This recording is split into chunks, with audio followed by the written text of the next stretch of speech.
Burp, burp, burp. Burp, burp, burp.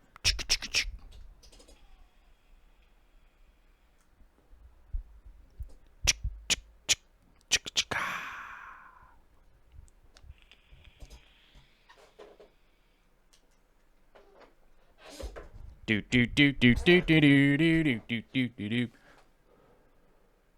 Do do do do do do do do do do do do. Do do do do do do do do do do do do do. Burp burp burp burp burp burp burp burp burp burp burp burp burp burp burp. Ba da bum bum ba da. Bum bum bum bum bum ba da ba bum bum bum ba ba. Ba ba ba ba ba da ba da da da da da da da. Do do do do do do do do do do do do do. Ha. Woo, buddy. What's up, everybody? It's Monday. It's Monday. It's so money on a Monday. It's so money on a Monday. It's my birthday. Yesterday was Elflower One Star's birthday. Birthday. I'm going to sing happy birthday to Elflower One Stars. I wish I knew her real name. Happy birthday, Elflowers One Stars. Happy birthday, Elflowers One Stars. It's your birthday yesterday. Happy birthday.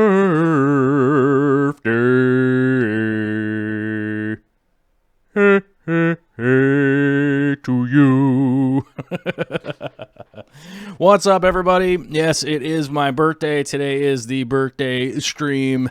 So, you got to put it in the title because it's just like we're gonna run into it. You know what I mean? It's like people are gonna pop in and be like, "Happy birthday," and then people are gonna be like, "Oh, it's your birthday," and be like, "Ah, yeah." So you just gotta put their birthday in the title there and throw it in the thumbnail, and then if people want to show up and say happy birthday, they can show up and say happy birthday.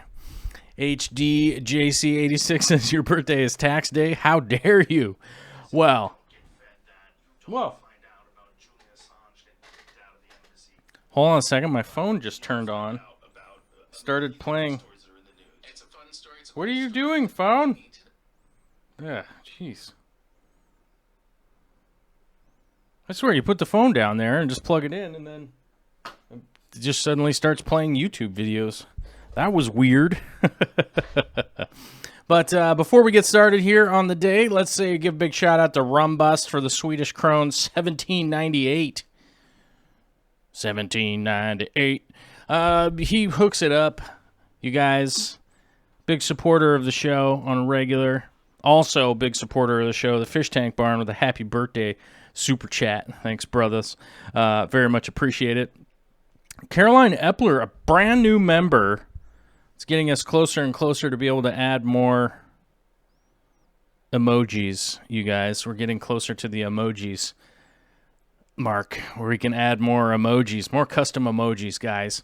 So, hey, we got that going for us, right? I want to give a big shout out to all the patronizers out there and the members and stuff, and I very much appreciate it. Love you guys. It's it's another happy birthday out here in my neck of the woods, realizing that we're getting closer and closer to certain things like the maker space that I'm currently working on.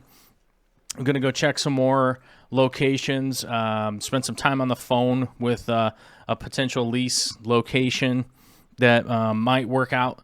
That might work out, might not work out. I'm not sure. We're going to definitely check it out fairly soon and go kind of walk around some spaces, see what's going on. It's obviously not,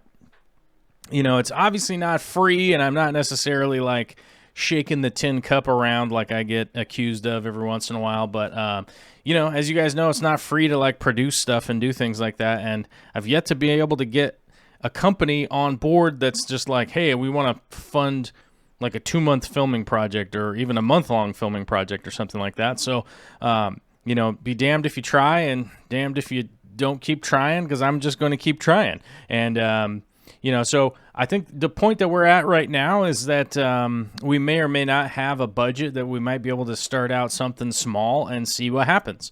So that's what I'm gunning for right now. I have a budget number, and I've just been calling and kind of searching out locations and seeing what I can see in regards to a possible maker space and get some tanks in and start shooting some videos and things like that, and trying to get some more of the locals and non-locals or whatever to come out and kind of mess around in the space and see what we got going on. So, that's something that we've been working on now for a little while. The idea has been brewing for the last couple of months, and, so I'm excited to see where that goes, and we shall see what happens. We got 2 new members, Scott Schatz. I like it. And Jason LaFavor. All right. We got some more members coming in. All right. We're getting closer to being able to, getting closer to custom emojis, being able to do that. But good to see everybody today. It is a good day. And RNH2O with the happy birthday super chat. Thank you very much. And Jessica Taylor. Oh, man. Oh, and J.E. with a super chat also. Happy birthday style. And Scott Schatz. Oh, my God. Everybody going super chat crazy and membership crazy. All right. Well, that's not a bad thing, you guys. As I was talking about earlier, the makerspace, I'm pretty excited for it. I've been putting together some drawings. I wish I had drawings like on a computer or something. I could like pop up some of the drawings for you, but they're just kind of rough sketches and terrible. So maybe at some point I'll be able to digitize those, although I don't have like CAD programs or anything like that. So don't know if I can do like blueprints or anything like that, but we shall see if I'll be able to get something digitally, and then you guys will be able to look at it. But you've seen my fish room and stuff, so not going to be too different from that. But I'm definitely going to be building out each space for each tank so that it could be, specifically filmed, each tank. And that's honestly one of the big problems that I've noticed from all of the fish rooms that I've been to, which is quite a few. The 2 main reasons that I'm wanting to do it this way is, one, for filming, is that most everybody just stacks a ton of tanks. The lighting is never really a consideration, any of that kind of stuff, which is fine because they probably don't shoot video of their fish room or anything like that. You know what I'm saying? A lot of times I go to places and they're like, yeah, I take some pictures sometimes, which is great. But, that's not really in the consideration. And the makerspace that I'm building out is going to be literally for that. It's like, not only we would be able to have it kind of open to the public, to have some people come by at certain points in time, maybe throw some events, things like that, but also just straight filming, and, when we have people come into town. So, like, let's say I had AquaPros Mike come into town, right? Like, say he came up from Portland, and we were working on a project, and let's say we're working on a project in my fish room. It's super tight.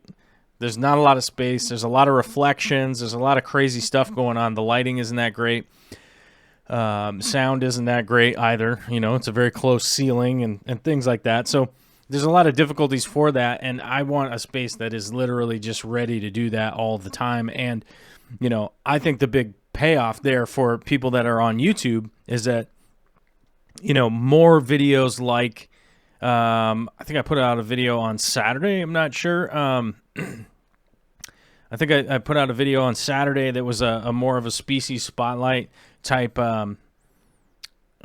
video, and be able to do more videos like that on a regular basis, and have other people that are like, oh man, I'm the blah, blah, blah expert or whatever. And, if that person was coming along and being like, oh, hey, I want to do like an interview video with them. I want to see them plant it, do that kind of stuff. That's what, my main goal is to be able to incorporate a lot of, and, be able to incorporate a lot of YouTubers, or not only YouTubers, but fans from YouTube. Right. So, let me see if I can find somebody in the chat. Let's see. Somebody I've never met. So like Ginger Graves, a very generous super chat, $10. Thank you. Aquaticy, thank you very much. Jessica Thiegartner, Jessica and Ginger, huge supporters. Aquaticy also, thank you. Ronnie Cole, I've never read your name before. I don't think. Maybe I have. But thanks everybody. Let's say that Ginger Graves was coming to town, and it was like, oh, you're going to be here on a Tuesday and a Wednesday or something like that, right?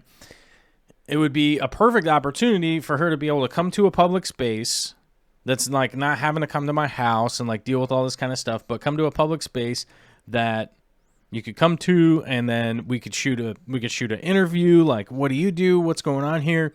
Oh, let's mess around with this tank a little bit, blah, blah, blah. And people could come actually look at the tanks that I work on. So speaking of that, let's go to the video because we're only 10 minutes in. But this tank right here, I think, is a perfect example of like one of the tanks that I would probably put into the makerspace itself. This tank got started on YouTube. This tank has existed on YouTube. I've shot a little bit of videos about it here and there and that kind of stuff. And I, obviously I put this video into the live streams and stuff. So if you guys show up to the live streams, this tank makes it in there quite a bit with projects that are going on. It is a collectoritis tank by the fact that it's not a species only. It's not limited to just one type of plant or anything like that. It has a lot of things going on in it on a regular basis. I'm constantly adding stuff, taking things out, and doing stuff like that. And I think it would also, and the thing is that like people have been around to see the start of this tank, to see where it's at, to see what's going on. And I want it to be in a position where people could actually come see it in person, look at it, be able to like sit down and like kind of just space out and spend like 10 minutes, 15 minutes or something like that, like just kind of absorbing it as a person. Maybe shoot a video in front of it, shoot a selfie in front of it. Maybe you want an Instagram post or something like that. Like, I don't think that that's out of the realm of any kind of deal that most people would probably want to do. You'd be like, oh man, I'm a fan of this channel, but I'm a bigger fan of like the actual tanks that the guy makes. You know what I mean? Like, I actually want to see them. Maybe you guys want to come see puffers or something like that in person. I think, the Aquarium Co-op's a perfect example of that, where it's like people come to see Murphy, but, they come to see Murphy and take pictures with Murphy, and then, but they could never meet Ladybird, right? Like, because Ladybird's at Corey's house. So it would be weird to go to Corey's house, you know what I mean? And I was talking about AquaPros earlier. It's like, there's not that many people that are ever going to be able to really go to AquaPro's house. I do have a video from there from his place that I've been editing, but, that's only just a short little tiny snippet of what's going on.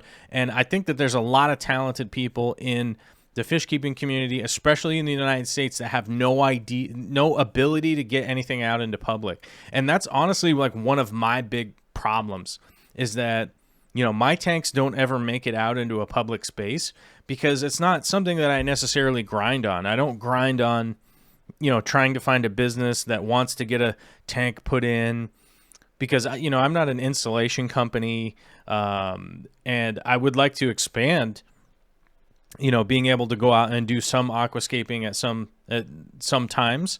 But to be honest with you, that's not 100% of my grind. And the biggest part of my grind is, the video production and the tanks. So growing plants and maintaining my fish and taking care of my aquariums and doing the video production itself. So like, that's the stuff that I focus on. And, somebody asked me a while ago, they're like, why wouldn't you focus on doing tank installs all of the time if that's what, you want to do some of the time? It's to be realistic, like, yeah, I want to aquascape some tanks sometimes, but I don't necessarily want to try to be on that all or not grind. You know what I'm saying? Of where, he is, I think the last time I talked to him, he said, we were talking about his travel, and he comes to the US like probably 10 times a year. He goes to China like 10 times a year. He flies all around Europe all the time. I think there's some points in time where he goes to Africa and then the U.S. and here and there and Australia or whatever. But like he was talking, he and I were talking about it, and he was like he's easily on the road over 100 days a year.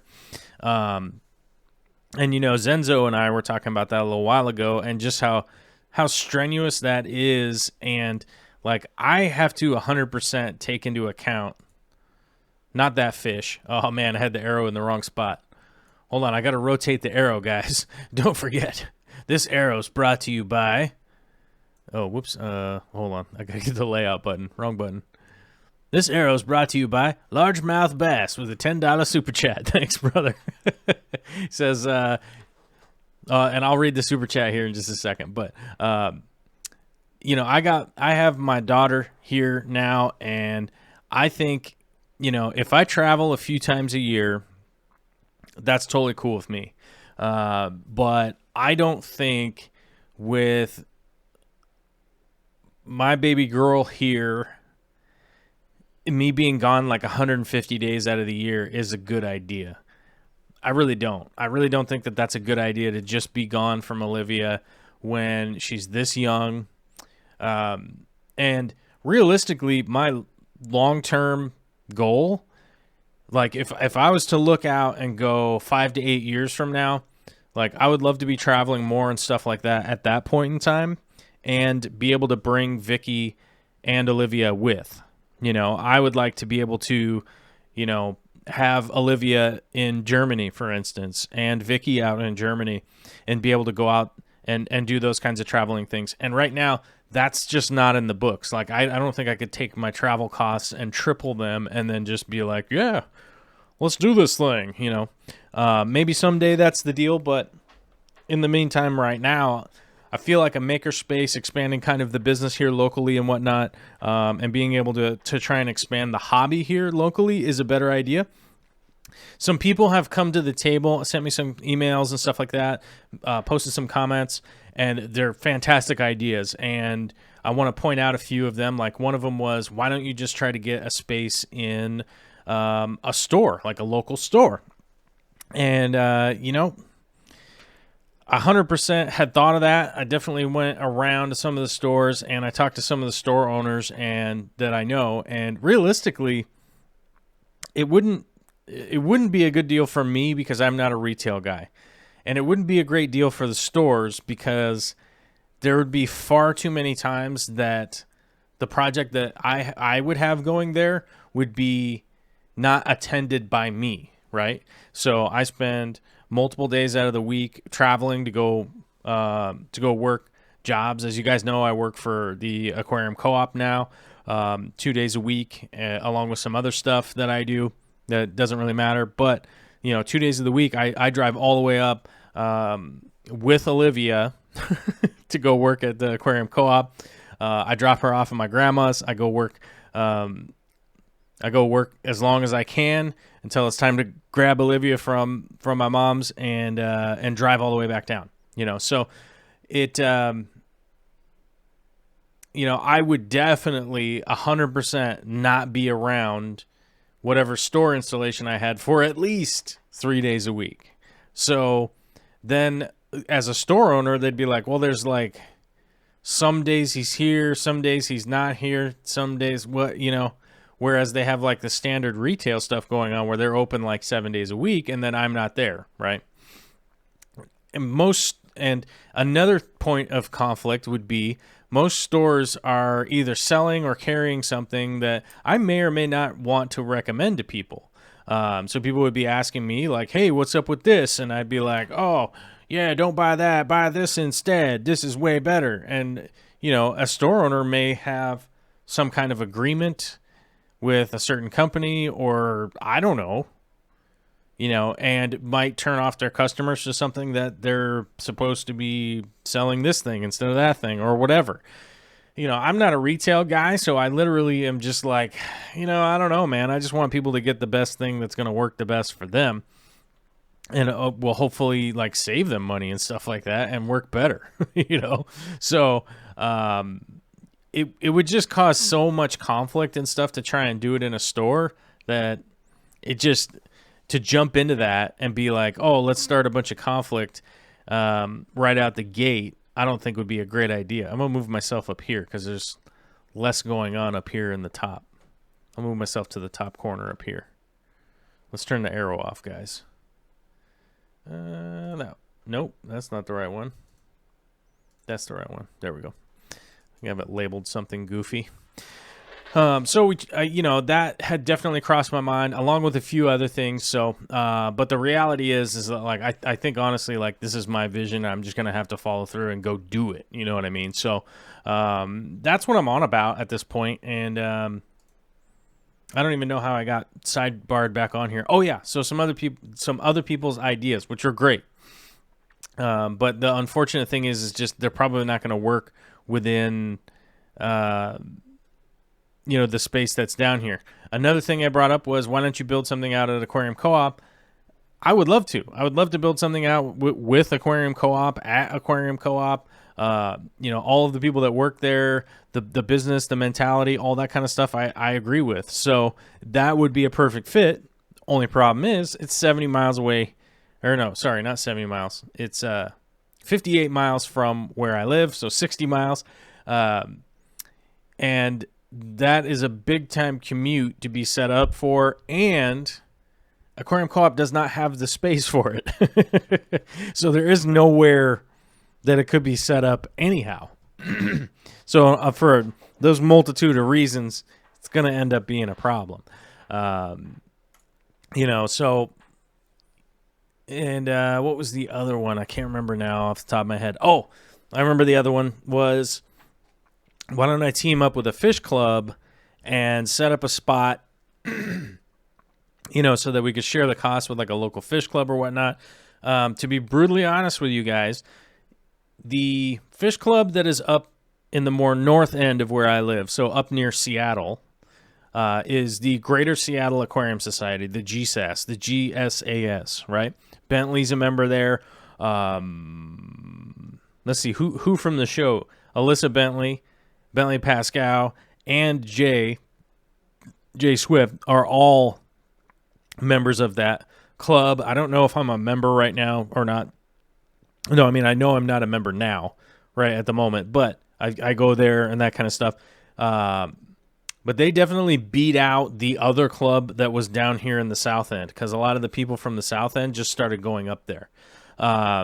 So there was previously a really big fish club in the South End down here, and it slowly atrophied, and then it had like all these problems, inner working problems and stuff like that, and then they disappeared over time, just because people couldn't maintain it and couldn't keep the thing going. And you know, that ultimately is a big time problem, is that you end up with a lot of personalities that don't necessarily have something like committed to whatever my vision is, right? So like, let's say that they just don't have a meeting one month and they're like, oh yeah, no big deal, we'll just be back in May or June or whatever. And I'm like, hey, wait a minute, I was counting on you guys to do a meeting so that I could save money to do this thing, right? So so that's not a great idea either. And then some people mentioned the you know, rent out a temporary day space, and the big problem with that is that we'd end up spending a week of preparation to get ready to move tanks somewhere and pay a premium rate on a one-day rental, and then have to load everything back out again and then move it all back.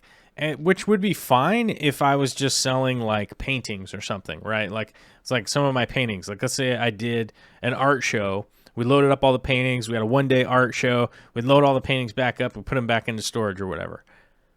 That's not a big deal. But for shrimp and plants and fish and the little ecosystems and everything, we're going to break them down, move them around, put them into weird temperature and all that kind of crazy stuff. Like, that's extremely stressful, and we'll probably just end up killing a ton of stuff. And that's the complete opposite of my goal. Like, I don't want to have killed anything. You know what I'm saying?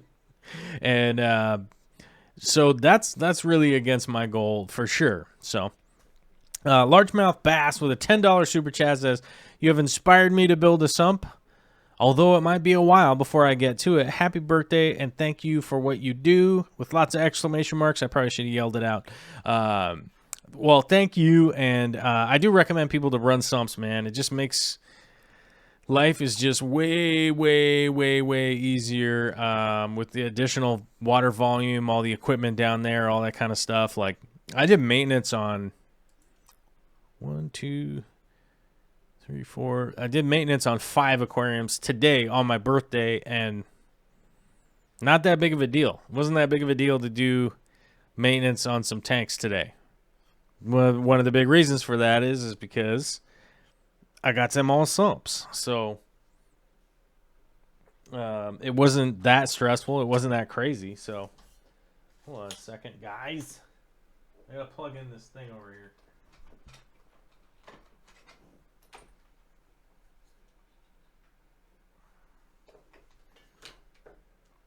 I'm not saying it's the only way, because there are a lot of people that are like, man, you must hate hang-on backs and canisters and all this kind of stuff. And I mean, if I had a list, I would say sumps are at the top. Then I think hang-on back filters, then canister filters, then sponge filters and things like that. Air-driven stuff, I think. So that's probably 1, 2, 3, 4 like that. Sump number 1, hang-on back number 2, canister number 3, and sponges and air-driven stuff number 4. I think that's just my personal breakdown. But as you guys know, like my sumps now. Oh, you don't know that. You guys don't know that my sumps have the Zis bubble filters in there. You guys don't know that. I haven't released that video yet. I haven't released the Zis bubble filter video yet. I figure most people that want this thing have already ordered it from the co-op, so I didn't think it was a huge opportunity to like get a bunch of people to buy them. So I'm trying to make the video as interesting as just a video in its own right. You know, but I don't know if you guys have seen this, the Zis bubble filter. It's just like a little K1 media filter. It's air driven, and this thing is going in my sumps. So I'm literally like, let's say if I take the what I would call with air quotes the number 4 filter, I'm literally adding one of these to a sump, so I actually have both. You know, so Jackson's wondering, anyone have experience with the corner Matten filters? Looking to move away from giant sponges sitting in my displays. The corner Matten filters actually do work well. You know, if you like, if that's what you're doing, you know, I think the application is a big part too. You know, if you're running really big, sort of aquascape, snazzy stuff like I do, sumps are going to be really good for you probably. But if you're somebody who's like breeding a bunch of different lines, like let's say you're breeding a whole bunch of different kinds of these plecos and you're having to separate them out, and you're trying to move eggs, and you're trying to do this and do that. Sponge filters are probably going to be the best thing, and in my opinion, the Matten filters are kind of the better version. But you can get the sponge filters that actually go in the corner like this, and these are actually pretty cool too. This one's a super micro tiny size one, but they make bigger ones of these that they actually just go in the corner, which I find to be like at least somebody like me could deal with that, like being in the corner. I think the biggest thing that gets me about like sponge filters and stuff like that is that people just have them like sitting right in the middle of their tank, and I'm like, what is this? You know, it's like half aquascaped, and there's like some plants growing around it, and it's just all mulmy, and like it's just sitting right in the center for some reason. Like, I don't know. I think that's probably one of my biggest problems with the sponge filters, is that normally people just have them like just chilling right in the middle of the tank. Sorry, I had to set that over there without destroying a bunch of stuff. But you know, I think that's probably the where I go as far as filtration goes. And I think like the big reason is that like a sump has all of the parts that are beneficial to a canister, minus the leak factor, because a sump won't leak, if it's plumbed properly. There is no leaking like canisters often leak. Canisters are relying on, vacuum and O-rings and stuff like that. And, if you guys have ever worked on a car or anything like that, it's like O-rings and stuff like that will fail just as a standard. Like, they just will fail at some point in time. You'll have some kind of O-ring or gasket or something like that go bad. The same kind of deal with canister filters is that they just will have some kind of point of failure at some point in time. And, the vinyl hose that goes on those just is always like, eesh. Oh, no, that's going to be bad news. It's either going to be, like, completely filled up with algae, like algae growing on it, or they'll crack or get, like, super hard and crack and stuff like that. And Karen Pepe's got a koi that moves it to the center no matter where you put it. Rearranges everything. The 54 Punchy got rid of all the customers. Well, good job. Good to see a 54. That if you don't have any customers right now, that means you're back to work. That is awesome. Glad to hear that you're back to work, and Ginger Graves is glad to hear that too. So, great minds think alike. Let's see what's going on in the chat here. Other than that, let's see if we've got any kind of question. Kiwi children are funny. My nephew was against clothing. He'd run around with nothing on as often as possible. Made me laugh. Oh yeah, I've been around the naked babies. That's naked kids. The naked kids that just can't handle it. Got one dwarf neon rainbow staying at the top of the tank. Other fish are behaving normally. Oh, okay, that's what Bentley was talking about. A couple days of water changing, sometimes fresh water. Yeah, that's basically the advice I would give Ginger too, is just to keep doing some water changes. And just try not to like go totally nuts with your water changes. But you could do some small percentage ones every day. Then hopefully that'll perk that fish back up. Hopefully knock whatever down that may or may not be causing distress. Oh, KG Cichlids is here saying it's birthday net. Thanks, man. Good to hear from you. Yeah, if you guys didn't know, KG Cichlids is on the rise. It's over 1,000 subscribers, you guys. Which I have to admit, when I hit 1,000 subscribers, I don't know. It was, I remember that feeling of just going like, oh my God, it's over 1,000? This is crazy. At the time, I don't even know. I think I was already monetized by then, back then. What's kind of funny is like I was talking to one of the young guys that works at Aquarium Co-op the other day, and he had just realized like that I did YouTube too. And he was like, man, I found your channel the other day. It's totally crazy. I can't believe it. It seems like you've been on YouTube like forever. And I'm like, yeah, yep. But it reminded me that when KG got to 1,000 the other day, it reminded me those two things happened to me. KG got to 1,000, and then I was like, oh yeah, I remember I was talking with Nick about that being on YouTube. Those two things combined reminded me of when I hit 1,000 subscribers. I think I was already monetized by then, because back then they would you got invited to monetization. It was a little bit different. Like you qualified, and then they qualified you and sent you an email that like, oh, you can monetize if you want. Which, as I think you guys know, AdSense has never really paid anybody's bills, so it all comes down, like, especially in like 2019, it all comes down to like generous memberships and Patreon and stuff like that. So let's see. So how many members are we up to today? 74. So we're getting closer. We're not there, but we're getting closer to more emojis and stuff. So anyhow, but congrats to KG Cichlids. That was my whole reason for even just talking about that. Let's see. My nerite snails keep rolling the cholla wood around, running over my poor little boost plant.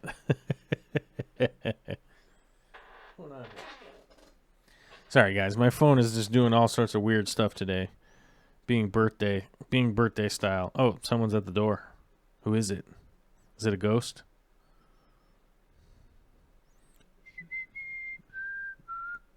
Let's see who's at the front door. Oh, that's just the mailman. Cool. The mailman was here. That's right. More cameras. There's a camera on pretty much like every inch of this property now. Because of creeps. Let's go watch out for creeps. Joel, can you please give some tips on trimming dwarf sage? Can I keep it as a carpet? Can it flower by growing to the surface? Dwarf sage can flower, I think, if memory suits. It's been a really long time since I kept that plant. I think it can flower, but I think it's more dependent on environmental, like what's going on with your water quality. Like you could have higher water temperature, lower water temperature, higher CO2 or something like that can trigger it to flower. But, you know, I can't remember exactly off the top of my head with dwarf sage. But can I give you some tips? Yes. Trimming tips. So dwarf sage is going to... It spreads through runner. So it's sort of like... It sends out this little like 1-inch runner, and then you get another pop-up, and then it'll go and do that again. And sometimes it'll go a little bit deeper, so you won't even notice like this little thing. All of a sudden, you'll just see stuff pop up in different areas. But I don't keep dwarf sage anymore because it has a tendency to spread where I don't want it to go, and it just never stops. So I'm always like fighting and battling, like suddenly it popping up underneath another plant where I don't want it to be at, and that's the bad news for me, especially if like, you know, I'm working on a couple different tanks for like a week, and then, you know, all of a sudden there's dwarf sage under something, and I have to like uproot everything and replant everything. It just kind of ends up being a waste of time. But you definitely want to, trim those runners. That's the best thing that you can do. And when it comes to like trimming, like length in the leaves, like maybe they're too tall, just prepare yourself for some fugly time with it. But you can just trim it off like you were trimming a lawn. But it's just going to get fugly for a while. You know, you can trim it, and then it will generally send up a bunch of new leaves and stuff. But just prepare for it to be a little bit ugly.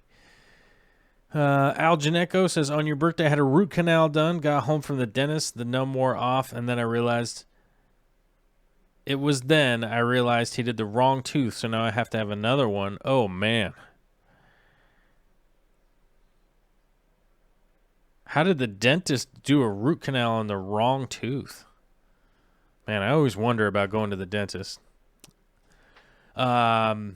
And then what was the other part of the question from New Mexico Aquatics? Was can I keep it as a carpet?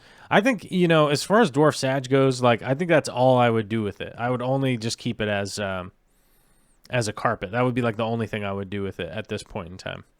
I would generally like with like dwarf Sagittaria, I would probably like do it as like only a carpet with some really big tall rocks and just do it as an individual plant. I feel like it's a better plant that just kind of fills in sort of jungle style and doesn't really lend itself super well to aquascaping because of just how invasive it gets with like other plants. But, you know, I guess you certainly could show off your skill set and be like, oh yeah, but check out how dope mine is. So it could work.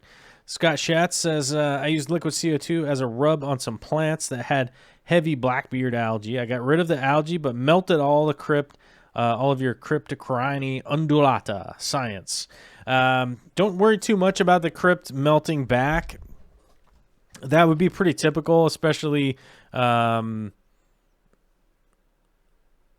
especially because the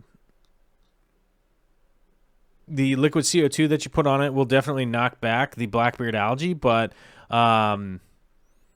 it is probably going to melt back because of that, just from the treatment, because you just put it through so much of a change. I'm just assuming that it just thinks it's just a completely different season now. You know what I mean? It's like sort of, it's like if you were in the desert one day and then you're in Antarctica the next day. You know what I mean? So it's adapting to its brand new environment, and it probably is doing that. So as long as the rhizome and a little bit of root and stuff like that exists, and it's just the leaves that melted off, don't worry, they'll come back, and it'll be better than before.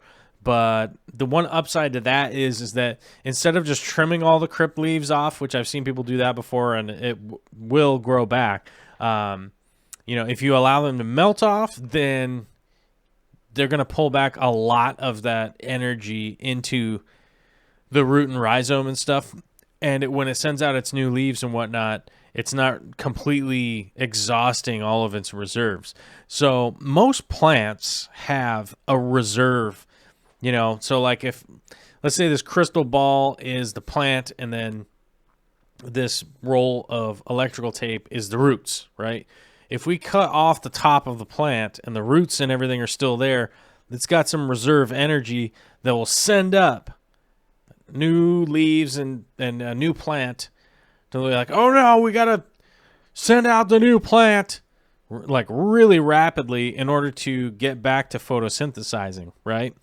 Pulling energy from light, sun. And if you trim it back, it uses that reserve energy, and then it's going to take a lot of time to replenish it. But if you had done a dip with the plant like you did, and then you got it back in there, and then the plant melted off, typically that melting process is it kind of just pulling it back. It's just pulling that energy back in and just kind of sloughing off whatever was left. And that will give it an opportunity to make a recovery if it has to for some reason. You definitely want your plants to be able to make a recovery if something happens and you have some kind of weird change going on.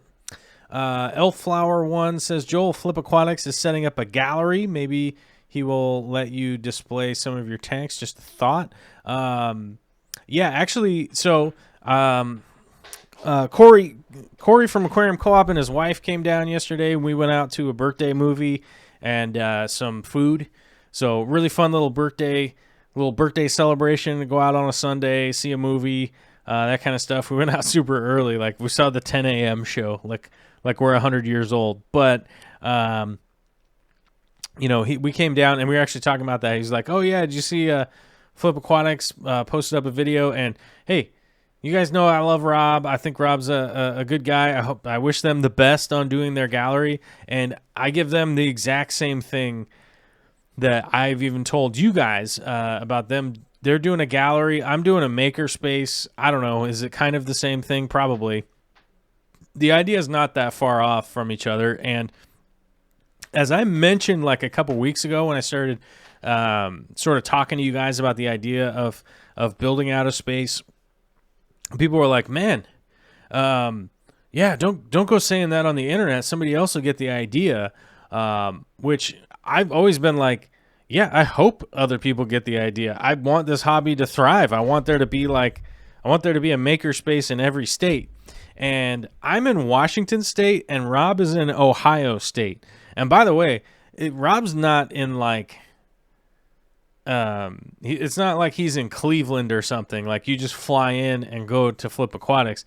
He's in like BFE, Ohio. Like you have to fly into a city and then drive like 5 hours or something to get to Flip Aquatics. So, yeah, it's cool. I mean, he's like 2,000 miles away. So I don't think he's going to crowd my style or anything like that.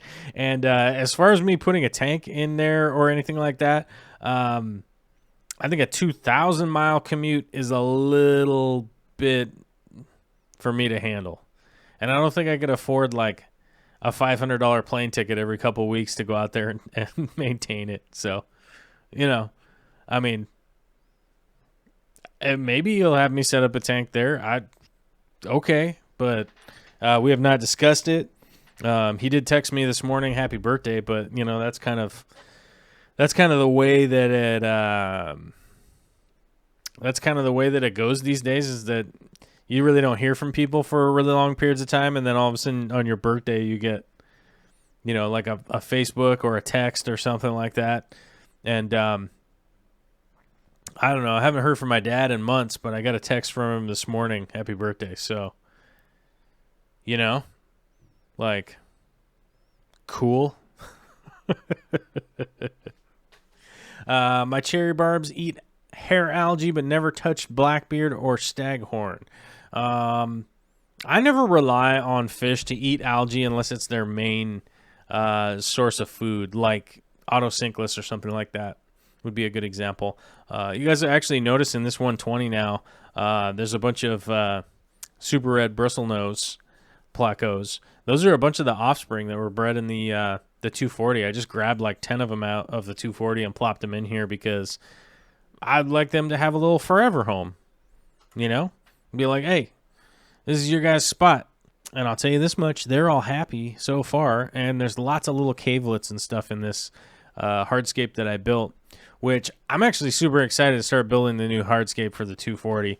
I've got some of the layout done, but I wish I was further, but I'm going to be honest with you guys, between having a baby, doing the YouTube channel, making videos, maintaining the tanks, having a baby, having a spouse, my spouse needs attention too, you guys, building a studio in the basement, working 3 days a week. I don't know. I'm sort of at the point right now where I'm like, everybody in the 240 is just going to have to wait while I try to free up some free time. Oh, yeah, and also planning the makerspace and all the other stuff that I got going on. It's a bit much. So I wish I was just hanging out today, rescaping the 240, honestly. Kind of like, would love to just be hanging out there and quiet. But there's no reason for me to do that because Vicky's going to be heading home and get to hang out with my family. So my family trumps that. So that's cool. And I'm very grateful for that. So if I had like a really stupid family that didn't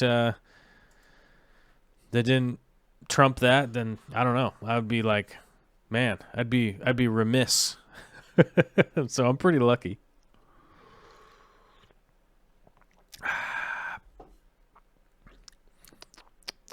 Ricardo Santiago says, is that portrait behind you on your right supposed to be a blue Marbkey beta? I'm trying to think of what the Marbkey beta is. I don't know that one. Is that just supposed to be marble? That might be marble.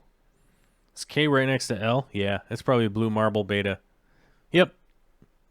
Blue marble beta. No, that painting back there is that painting back there that is not done is not. It is actually, I'm trying to think what fish that is.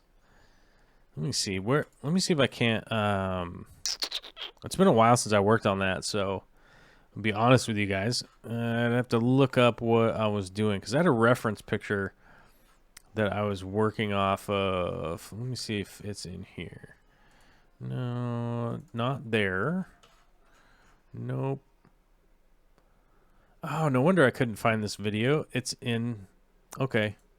Well, I just figured that out live during the show. I was trying to find a video. It's a little while ago.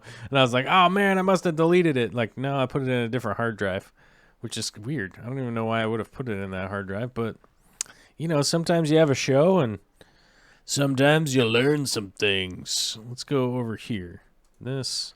And then here. Nope. Trying to find renders for upload. That's what I'm trying to find because that is in there. Nope, it's not in here. I thought it was in here. Maybe it's not. I bet you it's in. If I go in here. Oh, I hear my baby crying. She is just like total fusspot today. I don't know what her deal is. Earlier today, she was doing pretty well. Like, she was super happy this morning and everything. And then I tried to put her down for a nap, and she, like, freaked out and has been, like, not cool with taking a nap, or she's just not been cool with taking a nap for the rest of the day. So I don't know what's going on with my baby. She's just freaking out, though. Oh, man. I don't know. I can't find it. I'm going to be honest with you. I'm going to say I can't recall what that fish is going to be. I feel terrible. I was trying to find the answer for you. I looked around, but I feel like the show's getting worse and worse because I'm just literally a video of me like clicking around trying to find a file. But needless to say, you guys will get to check it out if I ever get time to work on it and finish it up. FishTube says, because your hard drive ran out of space on another previous stream. No, that was a different hard drive situation. I don't know if you guys know, but I have like terabytes and terabytes and terabytes and terabytes and terabytes of footage and drives and all this kind of crazy stuff that, you know, I have to constantly be moving things around. And I had ordered a replacement drive that was supposed to show up on Saturday, then it didn't show up. Then it was supposed to come on Sunday, and then it didn't show up. And then last night they were like, "Oh yeah, it's lost now." So, you know, so then I had to order another one, which isn't going to be here until Wednesday. So that's kind of annoying, but that's life. Cowdo Punk is here. Says Livy's just excited because of your birthday. I don't know.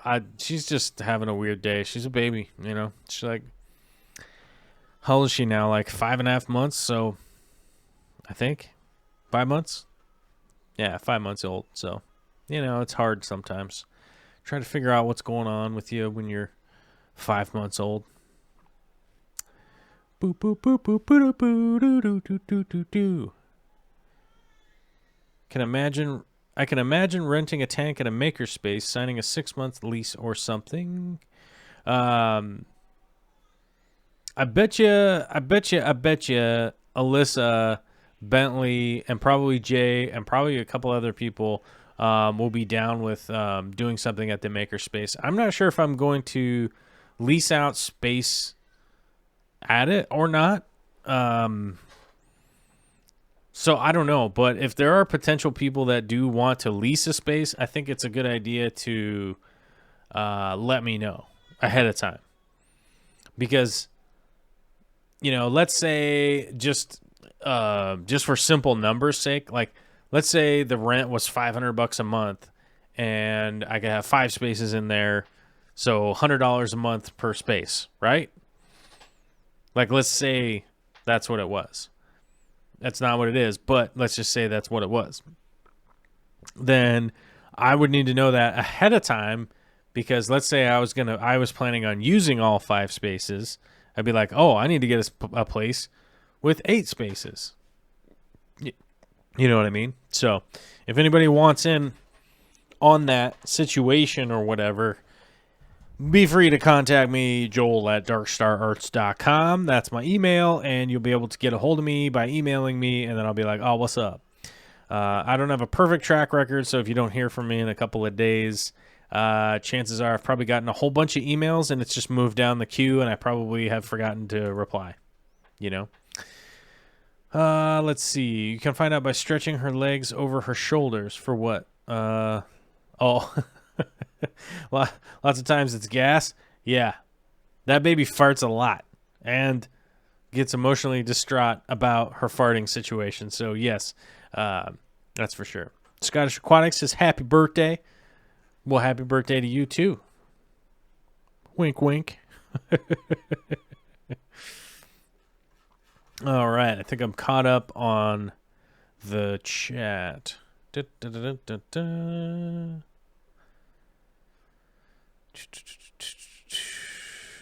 Let's see here.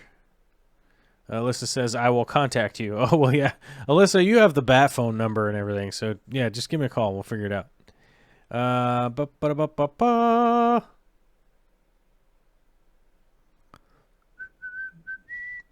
Little Large Mouse says, Happy Tax Day. If 1% of your total income had to go to protect an aquarium species from extinction, which species would you choose?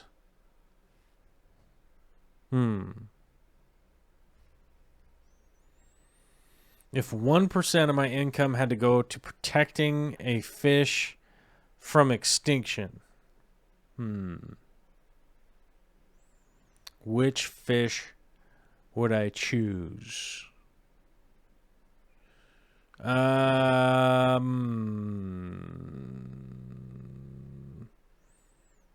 Probably the celestial pearl Daniel. That one does not deserve to ever go extinct. I don't even know if it's threatened or not, but I would just put it towards that. Tank raised celestial pearl Daniels. I don't know. I normally put my money towards stuff that I normally put my money towards stuff that has been tank raised. So I think I pretty much like already do spend 1% to help protect stuff from going extinct. HDJC says lease tanks, selling aquascaping material, rent studio time, sell maintenance on leased tanks. Yeah, like I said, I don't think the makerspace on my end is going to be a business other than the aspect of making YouTube videos, producing YouTube videos, producing content that can help people, like maybe Instagram videos, maybe things on Twitter, maybe things on my website, like people need space to post up a blog about their thing or something like that. I think that's the money-making aspect of it. And the reality is like I wouldn't be in the makerspace for just making money, period. But I think one of the aspects of the makerspace that I'm probably going to include is going to be buy this tank. That is going to be something that I'm probably going to include.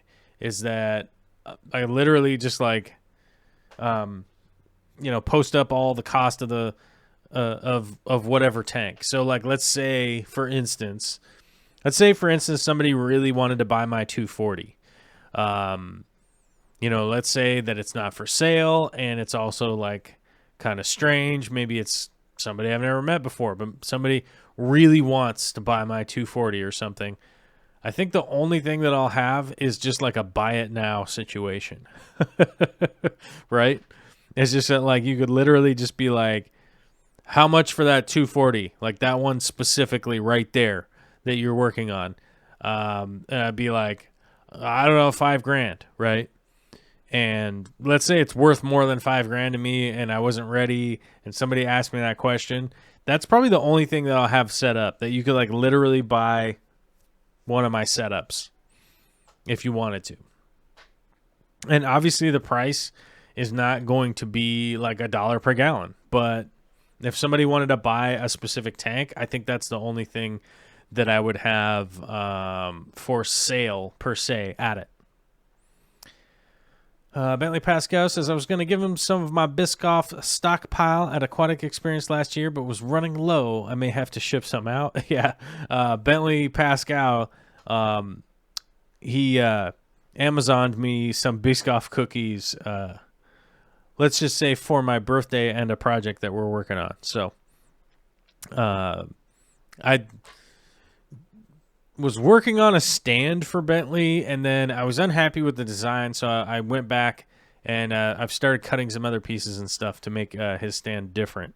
So I think I got it sorted out, minus some minor issues, because I want it to work flawlessly, because to be honest with you, the guy's going to make a ton of YouTube videos about it, and the last thing I need is being like, oh man, dude made this stand and it's ridiculous and it doesn't work right. Like, it's upside down. We're like, I don't know, man. You installed it upside down, bro.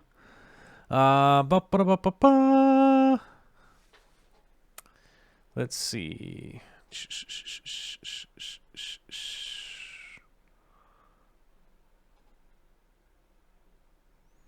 Oh, Jessica says bad days when they become teenagers are the same way. Why are you upset? They tell you I don't know. Yeah, I mean, obviously teenagers is a different subset of problems with kids and stuff like that. I just have the tendency to be like, I don't know, if Olivia was being a ridiculous teenager, I'd just probably just be like, all right, go figure it out. Go figure out your life stuff. You got a phone. Call me if there's a problem. Go figure it out. Come back before dinner or whatever, you know. I'm sure it'd be fine. But yes, teenagers are a problem, that's for sure. But then eventually they move out and run amok in the wild. Elflower 1 star. Someone had the nerve to hit the dislike button on Joel's birthday. What a shame. Yeah, that happens, man. I forget what it was. Like somebody had some show I was watching a while ago. They were talking about, and I forget what it was. It was some song. Like somebody had like pulled up an awesome song on YouTube, and it was just like one of those like, you know, number one hit songs from the 70s. You know what I mean? Like this is like the biggest hit from 1978 or something like that. I think it was maybe something from the Guardians of the Galaxy soundtrack, but they had pulled that up to listen to that song a little bit, and like one of the hosts was like, what, like 500 people hit the dislike button on YouTube to this song? Like, what is wrong with these people? And the reality is, it doesn't matter what you do, somebody's going to get super mad. It would be like if I just started talking about how much I dislike Donald Trump, somebody watching this show will start freaking out, you know? And I get it. I bet you a lot of people would freak out if I told you I thought Donald Trump was a psycho idiot. But I don't need that kind of stress in my life, you know? So I don't worry about it that much. Although the real joke's on them, because the one thing that you could do if you really dislike a channel or something like that, like you just never click on the video ever. Just don't ever watch anything. But like hitting a dislike counts in a positive way as far as the robot algorithms that rule the world are concerned. So, you know. Jessica says her son's autistic too, so bad days are really bad. Yeah, that's true. I love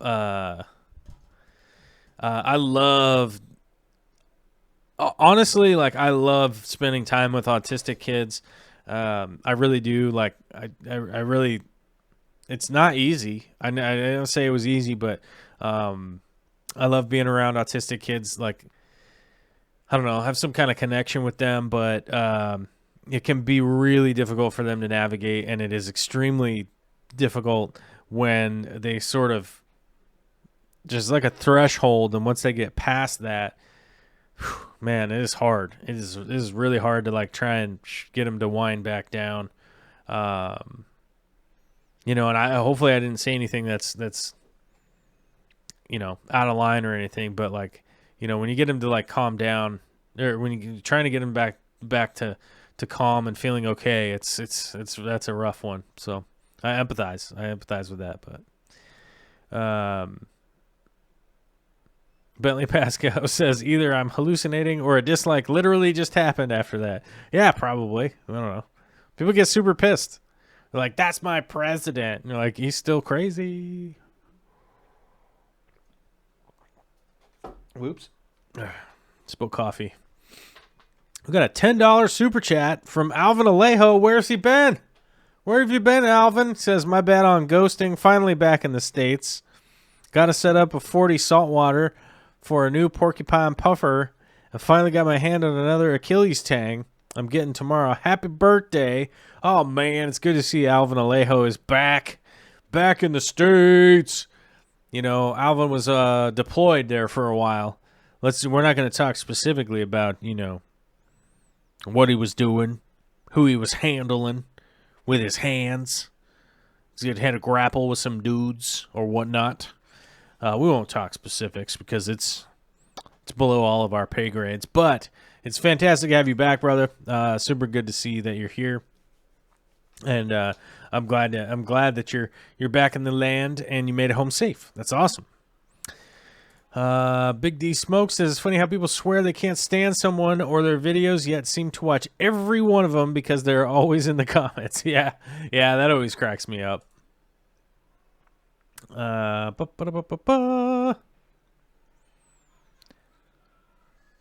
think Alvin should just petition to get stationed at Lewis McCord or JBLM, Joint Base Lewis McCord, because that's real near me. Stephen Pope says you have to be either a psychopath or a sociopath to run for president, no matter what side you're on. That's a good point. You got to be a weirdo to even think that that's a good spot to be at.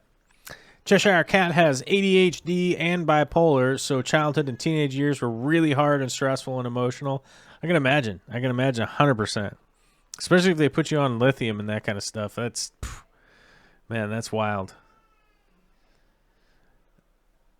Jessica says, "Nah, you didn't. It isn't, but it's but he is awesome and high functioning. The reason I started back up on the fish stuff, the tanks are all his. I just do the maintenance. I'm the fish keeper." Ooh, I like that. Yeah, I could imagine that aquariums and stuff are probably really good therapy for autistic kids, that's for sure. Mr. Stewart's wondering, how long should you give your plants time to carpet before adding fish, i.e. Corys, in a non-CO2 tank? Ooh, man. That's going to be based on your plant growth. Just to make sure that they're like spreading and really establishing their roots and stuff. So that is going to fall, unfortunately, to you to actually make sure you got what you need going on. Now, my advice, though, would be probably, I would say 2 months before you really just go dropping a bunch of Corys in there. And, the upside to that is, just get the tank established, kind of focus on that for a while. And, Corys aren't super rare, so you'll probably be able to find them pretty easily. Let's see. Angry X says I probably should go. Got to read up on how to swab salamanders for fungal infections. That is wild. All right. Well, just get read up. Irene's son is sick of my pet fish. He has a pet rock named Tim. You can throw the rock. You can throw Tim into the aquarium and be like, all right, there. All right. Well, we are at the point now, 4:07 p.m. in the afternoon, which means I got to wind down the show because I got to get ready to ramble on down the road and do some other stuff for a little bit. Hopefully I answered all your guys' questions and concerns and your comments and your complaints. And I'll give a super shout out to all the patronizers. If you haven't considered patronizing or hitting the join button, if you join up on the membership button or the Patreon, it's sort of like hitting the super chat for the whole month. You know what I'm saying? It means all your chats show up bright green to me. You'll be able to show up for the membership stuff on YouTube and blah, blah, blah. If you're on Patreon, you can always post up on a Patreon. I monitor that more than I do. I probably monitor that even closer than I do like my own 6 emails or, my business emails and all that kind of stuff. But, I probably monitor that closer, but, it's like having a super chat all month. Plus, the Patreon is just a once-a-month charge. Same with the membership thing. It's a once-a-month charge. Really easy way to support me or anybody else if you want to support some of the stuff we got going on. And big shout-out to Alvin, Ricardo, Largemouth Bass, Ginger Graves, Aquaticy, Jessica Gartner, Ronnie Cole, RN H2O, Jessica Taylor, J.E., Scott Schatz, the Fish Tank Barn, and Rumbus for all your super chats today. And we got some new members also, Caroline Epler, Jason LaFavor, Scott Schatz, and that's it. But super rad. Thank you all. Thank you everybody for all of the birthday cheer and the birthday. It's the birthday celebration, kids. And I hope everybody has a fantastic Monday out there. Have a good time. I'll probably see you tomorrow or Wednesday or something like that. And hopefully you all have a good one out there and don't get too crazy and all that kind of